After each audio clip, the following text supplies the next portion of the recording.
Boa noite, eu me chamo Miriam, sou administradora do grupo de WhatsApp Prova de Fogo e do Ministério Prova de Fogo. Nessa noite eu gostaria de compartilhar com vocês, para a honra e glória do Senhor Jesus, mais uma restauração de aliança. Desta vez, Deus agiu na vida da Adriana, que também é integrante do grupo, e eu vou deixar aqui no comentário deste vídeo o telefone para quem quiser fazer parte do grupo de WhatsApp, tá certo? Eu espero que este testemunho fortaleça a fé de cada um de vocês que estiverem ouvindo este áudio agora, que renove as esperanças, porque Deus é Deus de impossível, a última palavra é dele, é Deus de aliança, é Deus de restauração. Então fiquem com Deus. Boa noite.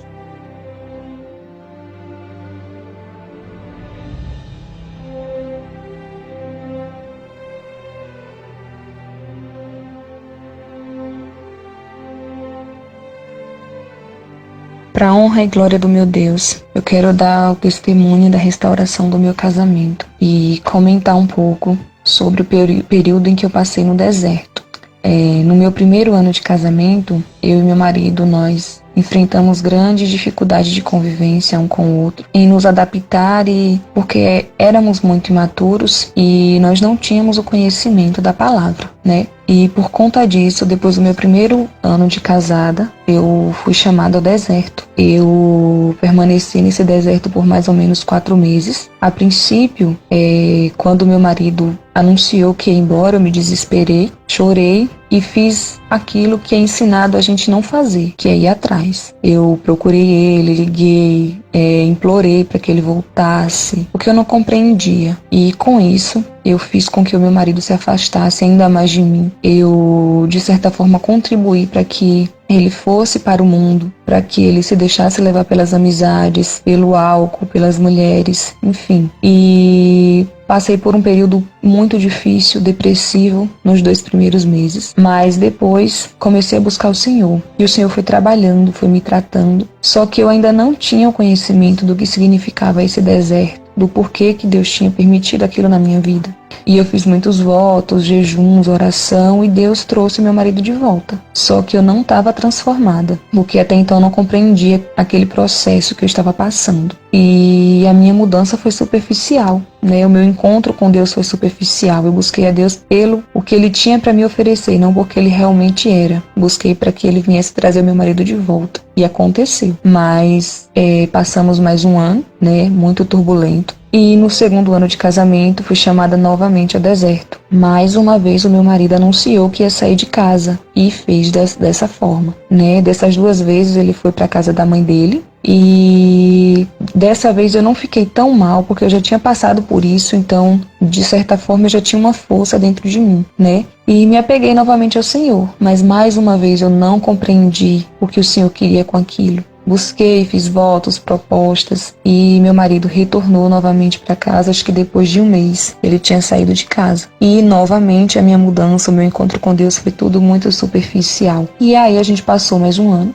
e novamente, agora no final de 2017, meu marido se transformou. De um dia para a noite ele se transformou, começou a ter atitudes erradas, a andar com pessoas erradas, a falar coisas que me magoavam. E eu me vi novamente prestes a passar por mais um deserto, né? E aí, um belo dia, eu comecei a pesquisar na internet sobre restauração de casamentos. Meu marido ainda não tinha saído de casa, né? Mas o final de ano foi muito turbulento, Natal, Ano Novo. E nessa busca eu encontrei um canal de restauração de uma pastora. E eu comecei a assistir aos vídeos e comecei a entender, né? Ela falava basicamente sobre tudo isso que vem sendo trabalhado, sobre o chamado de Deus, sobre o que significa o deserto, sobre o que Deus espera de nós. E aí foi como se tirasse a venda dos meus olhos. Eu enxerguei o porquê que eu estava passando por tudo aquilo. E em um dos testemunhos que estava abaixo desse vídeo, tinha uma recomendação do livro Como Deus Pode e Vai Restaurar o Seu Casamento. E eu comecei a ler esse livro desesperadamente. Eu acho que em 1 semana eu finalizei a leitura desse livro porque eu estava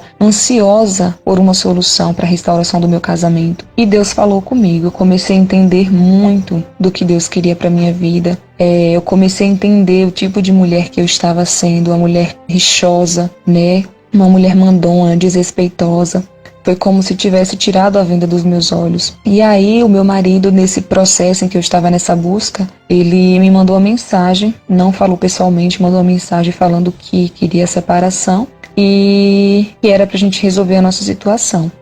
Como eu já estava lendo o livro, eu já estava fortalecida. Não estava totalmente fortalecida, mas eu já tinha uma base. Então não me veio o desespero nesse momento como das outras vezes. E eu orei ao Senhor e pedi ao Senhor que tirasse da mente do meu marido aquele pensamento e da boca dele aquelas palavras, para que ele não voltasse a repetir aquilo. E aconteceu dessa forma, né? Eu li a mensagem, não respondi. Está escrito no livro, né, que a gente tem que ganhar os nossos maridos sem palavras, e eu me afastei daquela contenda, não procurei mais detalhes sobre o que ele estava querendo. E aí ele não tocou mais no assunto, ele não mandou mais mensagem, não falou mais nada. Mas ali eu me vi num profundo deserto, onde eu vi o coração do meu marido muito endurecido, né? Ele não falava comigo, foi dormir em um outro quarto. Eu comecei a buscar por vídeos de restauração de casamentos com os cônjuges ainda dentro de casa. E eu percebi que não tem muitos vídeos, muitos ensinamentos. Geralmente tem para as pessoas que saíram de casa ou que estão com a OM, o OH, enfim. Mas para separação dentro ainda da mesma casa, eu encontrei poucas informações. Mas eu decidi colocar em prática tudo o que estava no livro e o que eu estava buscando também nos canais de restauração. Né? O canal do Walter, da Sol, me ajudaram muito nesse período todo. Eu fui me aperfeiçoando e fui compreendendo o propósito de Deus para minha vida, né? Passei a buscar mais a Deus, não pelo que Ele tinha a me oferecer, e sim pelo que Ele é. E aí, depois de um período, eu acho que mais ou menos um mês e meio, mais ou menos, eu comecei a ver a transformação do Senhor na vida do meu marido, né? O meu marido já estava com o coração mais amolecido, ele já começou a conversar comigo, né? Durante esse período, eu vi nos vídeos que quando o marido permanece dentro da nossa casa, a gente tem que exercer o amor ágape, né? E é aquele que a gente não cobra, que a gente não tenta induzir o cônjuge a nada, né? A cobrar nada dele. Mas eu apliquei o deixar ir. De certa forma, eu apliquei o deixar ir. Eu fazia tudo pro meu marido dentro de casa, né? Sempre pedia ao Senhor que me ajudasse a fazer por amor e não por obrigação. Mas eu parei de tentar conversar com ele. Eu respondia se ele me perguntasse, mas eu não ia mais atrás. Eu parei de procurar ele. Quando ele estava conversando com algum amigo, detalhe de viagem ou de algo do tipo, no WhatsApp, eu simplesmente saía para não ouvir, para não me machucar. Eu bloqueei o meu Facebook, como é indicado, né?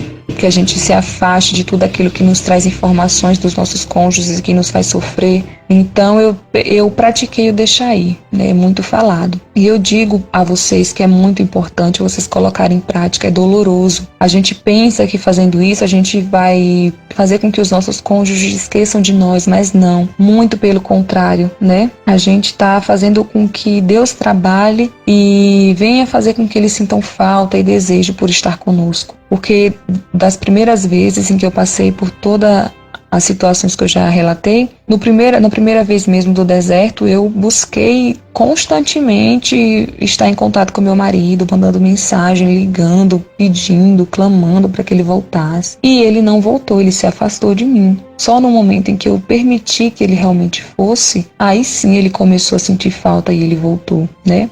Outra coisa também muito importante que que a gente tem que buscar a Deus, né? A Miriam, em um dos áudios que ela mandou no grupo, que esse grupo Prova de Fogo tem me ajudado muito, ainda hoje tem me ajudado muito, porque houve a restauração do meu casamento, eu não comentei, mas houve a restauração do meu casamento, meu marido ele me procurou, a gente conversou e aí a gente se entendeu, mas a gente ainda precisa passar por lapidações, né? O deserto não acabou, até porque o Senhor Jesus disse, né, que está persuadido de que aquele que iniciou em nós esta boa obra excelente lhe dará o acabamento até o dia de Jesus Cristo, até a vinda de Jesus Cristo. Em Filipenses 1,6 diz isso. Então o Senhor ainda vai trabalhar ainda em nós, eu creio muito, e Ele vai continuar a boa obra em nossa vida, mas quando o Senhor está no topo, tudo coopera para o nosso bem. Porque um dos erros muito gritantes que eu cometi foi colocar o meu marido acima de Deus, né? Esqueci de Deus e buscava o meu marido, tudo era para ele. E Deus precisou me chamar a atenção para que eu percebesse o quão errado eu estava, né? E é um conselho que eu digo para vocês, né? Falando do áudio que a Miriam mandou, ela disse que a gente tem que correr atrás de Jesus, porque correndo atrás de Jesus o nosso marido vem atrás de nós, e isso é verdade. Porque nesses últimos tempos eu estava buscando ao Senhor, clamando, louvando, glorificando o nome dEle, não só pelo que Ele poderia me dar, mas por tudo que Ele é. E, em consequência, o meu marido veio atrás de mim. Então, vocês precisam compreender, né? Vocês precisam colocar em prática os ensinamentos. Esse grupo tem sido muito edificante para mim ainda hoje. Eu ouço os áudios, vejo os vídeos, né, os ensinamentos, e a gente precisa compreender e aprender para que vocês não venham passar novamente por um deserto, como foi o meu caso. Eu precisei ser chamada 3 vezes, né, para que eu viesse abrir os meus olhos sobre o trabalhar de Deus na minha vida, sobre o que o Senhor queria para a minha vida, né? Então a gente precisa ter esse discernimento e a gente precisa crer nesse Deus que a gente serve, porque Ele é o Deus do impossível, Ele é o Deus do impossível. Nós precisamos andar na fé e não na visão. A gente precisa confiar nele e não precisar ver para que a gente creia, porque a Deus nenhuma coisa é impossível. Está escrito em Lucas 1,37. E não é, realmente não é. A Deus nenhuma coisa é impossível. Durante esse último deserto, eu vi o meu marido com o coração tão endurecido dentro de casa que às vezes vinha aquele pensamento: meu Deus, não é possível que o meu marido esteja com o coração tão duro. Eu acho que não tem como o quebrantamento do coração dele, mas tem sim, porque o Senhor diz que Ele tira o coração de pedra e dá um coração de carne, e foi assim que Ele fez. Então confiem, creia que Deus é o Deus do impossível. Busquem a Deus incessantemente, busquem a Deus pelo que Ele é e não pelo que Ele tem a oferecer a vocês. Se alimentem de toda a palavra de Deus, absorvam ao máximo tudo o que está sendo transmitido para vocês nesse grupo, todos os ensinamentos, vocês absorvam o máximo para que vocês venham ser transformadas e moldadas em mulheres de Deus. Como eu falei para vocês, eu ainda preciso muito ser lapidada, né? Eu preciso muito ser transformada. Mas se o Senhor achou por bem que a restauração acontecesse agora, amém. Eu confio no trabalhar dele para minha vida. Então vamos buscar estar em comunhão com Deus. A gente, estando em comunhão com Deus, Ele vai trabalhar pelas nossas famílias, pelo nosso casamento. Porque o Senhor é o Deus da família. Ele não quer que nenhum de nós se perca, né? Então vamos confiar, vamos ter fé, andar na fé e não na visão. Eu me chamo Adriana.